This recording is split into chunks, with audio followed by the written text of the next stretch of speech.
Ya Suleiman! Wato ainihin sun kwarfe ruwan wankan da ka bari kudi a dafa mana mi wanka. Jasko, kai kaɗai bai ragowar ruwan wankan nan? Ni ma fa da kudi na aka haɗa aka dafa ruwan wankan nan. An ji.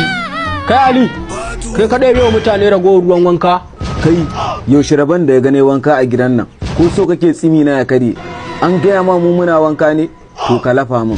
Haka za ka ƙare. Maruru, ragowar ruwan wankanmu. Wai Suleimanu wai ni da kai wai waye yayan ne. Kai ne. To na ɗiba, ai da ɗari ta a cikin ruwan ko. Ke sai ba? Na'am. Ki ɗau kuɗi a ɗaki na ki dafa mana na ruwan wankan ni da ya samu ne. So ya yi Sule. Haba, biri ya kama da mutum.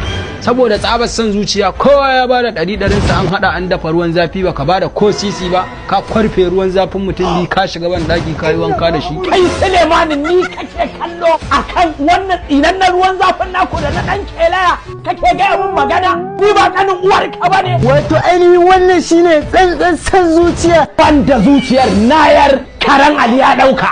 Dama na tsane ku kai da wannan tsinannen ustazin kuma shi ya ƙara tubura min kai billahi lazi sai na tsine muku. San zuciya bai ba a rayuwa.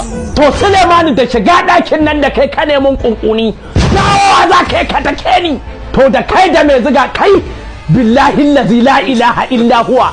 In su dan ka je kai karatu kada sai ka cire tsinannen gemun nan. Ya Salim! Dan ba zai yi ni da gemu a gidan kai da gemu ba. Wato ainihin 'yan son zuciyar gidan na Allah karba mu da su. Da ya tsiya. A huce haka, lafa.